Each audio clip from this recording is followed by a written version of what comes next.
Olá, turma do sétimo ano. Hoje eu resolvi gravar o vídeo assim, tá? Na demonstração do livro de vocês, como forma de facilitar a compreensão do conteúdo e também o contato de vocês com o material, tá? Essa temática, o absolutismo, já é assunto do segundo bimestre, se encontra aí na unidade 1, como vocês podem observar. Para a gente começar a conversar sobre a temática do capítulo, é importante a gente já pensar sobre o título, o absolutismo. O absolutismo é o poder que o rei vai ter totalmente concentrado em suas mãos. Só que a gente viu, durante a Idade Média, durante o sistema feudal, que o poder do rei estava fragmentado, o poder do rei estava dividido entre vários senhores feudais. Mas alguns acontecimentos vão ser primordiais para que ocorresse a crise do feudalismo e assim o rei retomasse o seu poder de forma agora absoluta. Mas quais foram aí os caminhos que acabaram colocando fim ao feudalismo, né, proporcionando a crise do sistema feudal? Vamos lá. As cruzadas, o crescimento da burguesia e seus anseios, o aumento populacional, os problemas internos vivenciados na igreja, os problemas nas colheitas por conta do clima e uma nova onda de violência generalizada foram suficientes para provocar a crise do sistema feudal. Os reis conseguiram sobressair promovendo alianças com duas classes sociais principalmente, a nobreza e a burguesia. A nobreza queria a manutenção dos seus privilégios, queria continuar tendo uma vida privilegiada. Já a burguesia queria ajuda do rei para melhorar a sua vida comercial. Mas ele também teve o apoio da população, que se sentia insegura. Então, o que o rei tratou de fazer? Oferecer segurança à população em troca de submissão ao seu reinado. Outra coisa interessante que acontece nesse período também é que a igreja ela vai perder um pouco do seu poder. Nós vimos durante a Idade Média que a Igreja Católica ela era a instituição mais poderosa. No entanto, a partir desse momento, a gente vai ver a igreja enfraquecer. Os conflitos religiosos existentes na época vão proporcionar isso. Nós ainda não estudamos sobre a Reforma Protestante, é um assunto mais para frente, mas vocês vão conseguir entender como a igreja foi perdendo toda a sua influência.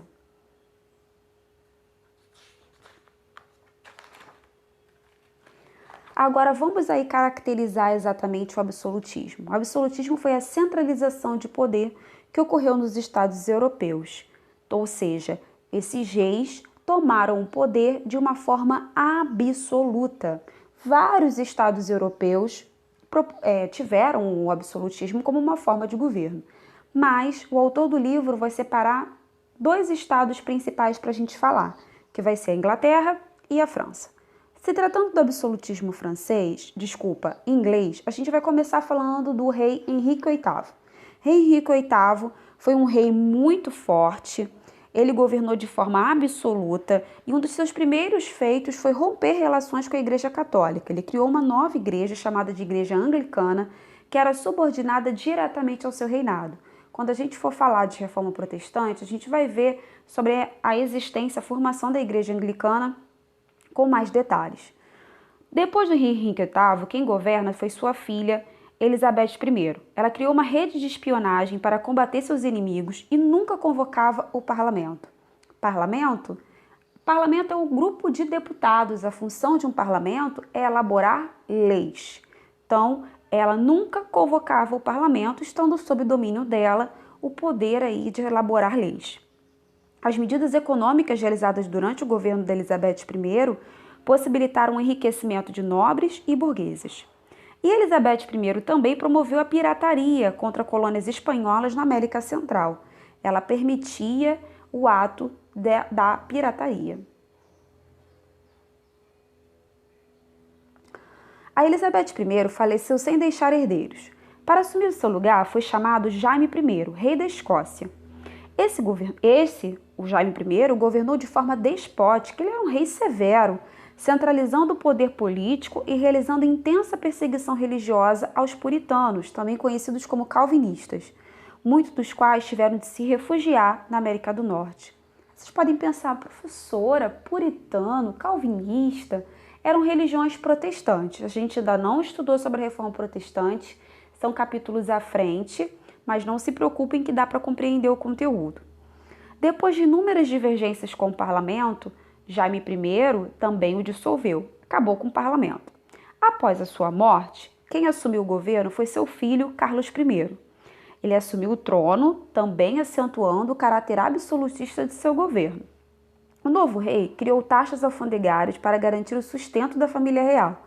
Também impôs elevados impostos aos proprietários de terra e perseguiu de forma sistemática seus opositores. Então, ele não aceitava nenhum tipo de oposição. E aí ocorreram várias desavenças entre reinado e parlamento. Por quê? O rei queria governar de forma absoluta, já o parlamento queria ter a sua participação no governo, elaborando e aprovando projetos de lei. Isso, pessoal, vai gerar uma guerra civil na Inglaterra, que foi iniciada no ano de 1640. Essa guerra civil entre o rei e o parlamento. Os membros do parlamento eram apoiados pelos protestantes, pelos puritanos, principalmente aí conhecidos como calvinistas.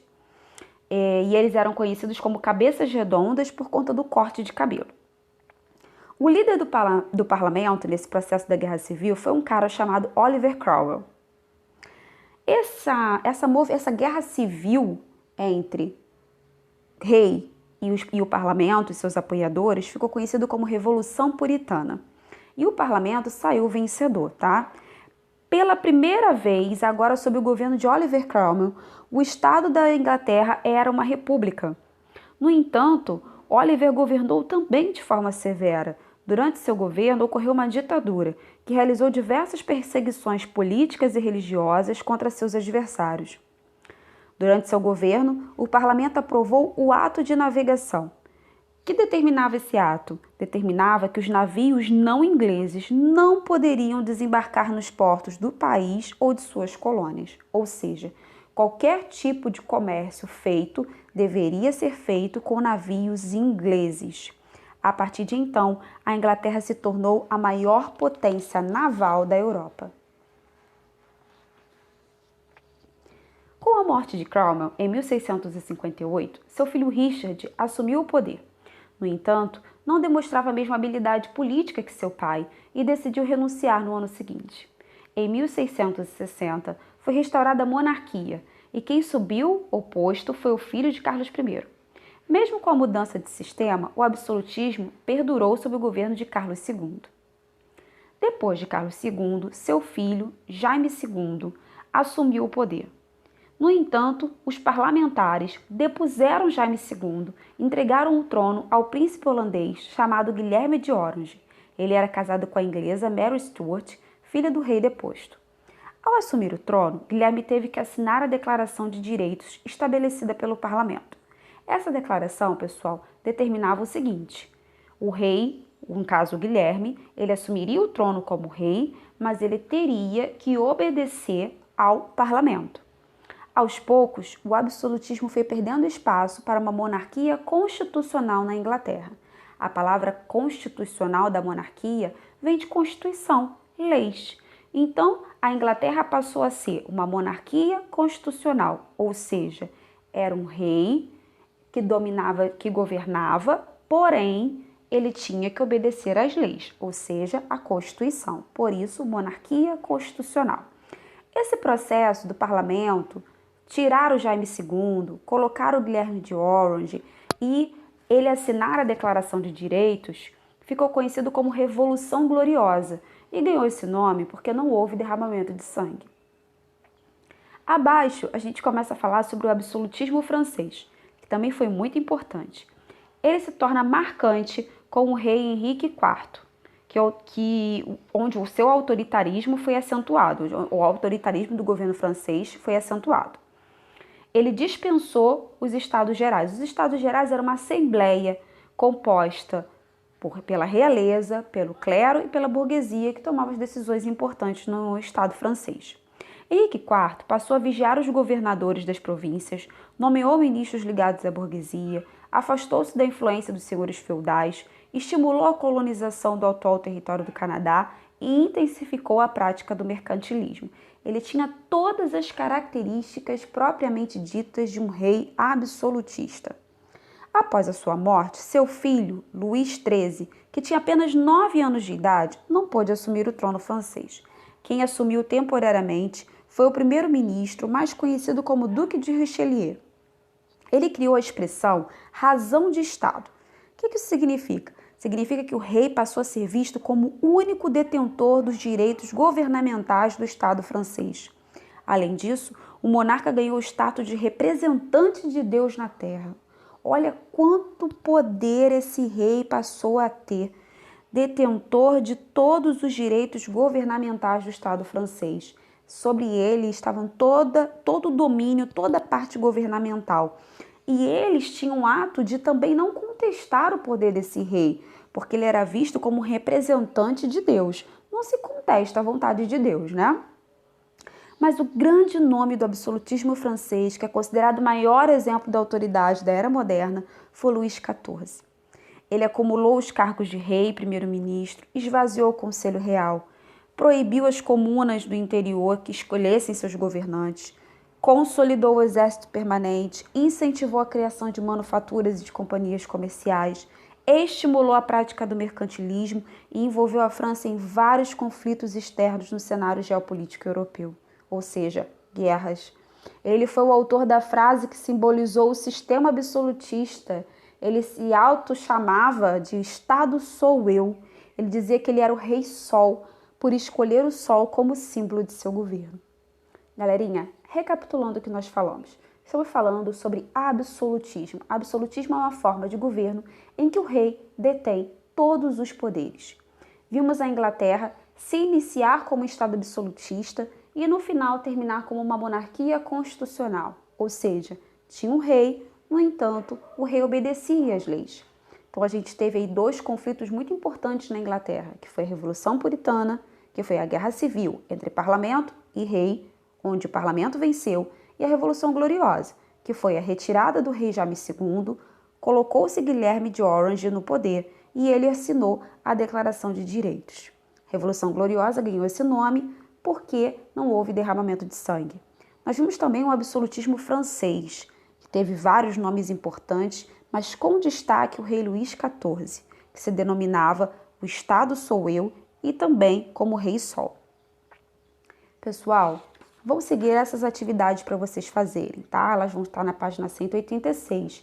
Vou só ler as perguntinhas com vocês para não ter dúvidas, tá? Primeira pergunta, quais são as principais características do absolutismo? Essa resposta vocês podem encontrar aí, ó, com tranquilidade na página 182. Vocês já acham essa resposta, tá? As características do mercantilismo. A2. Descreva como foi o processo de formação dos absolutismos inglês e francês e aponte as suas semelhanças e diferenças. Então, o que vocês vão fazer nessa questão? Vão resumir a questão do absolutismo inglês, vão resumir o absolutismo francês e vai ver se eles têm semelhanças ou diferenças entre eles. A3 é uma questão de marcar, onde vocês vão marcar a opção errada. Não é possível afirmar que acerca do absolutismo na Inglaterra. A4. Escreva a diferença entre o sistema absolutista e o regime democrático. Em seguida, exponha a sua opinião sobre os aspectos positivos e negativos de ambos. Ora, o que vocês vão ter que fazer nessa questão aí? Se vocês não sabem o que é o regime democrático, vão ter que dar uma pesquisada. O sistema absolutista vocês acabaram de conhecer. O que eu posso adiantar para vocês é que dentro de um regime democrático, dentro de uma democracia, ocorre a participação do povo na escolha dos seus representantes. Essa é a principal característica de uma democracia. O povo escolhe seus representantes por intermédio do voto. Já no absolutismo, a gente viu que isso não acontece, que o poder está centrado na figura do rei, tá? Em seguida, vocês vão colocar aí os pontos positivos do absolutismo, os pontos positivos da democracia, os pontos negativos do absolutismo e os pontos negativos da democracia, tá? Espero ter ajudado, fiquem com Deus, bons estudos, até breve.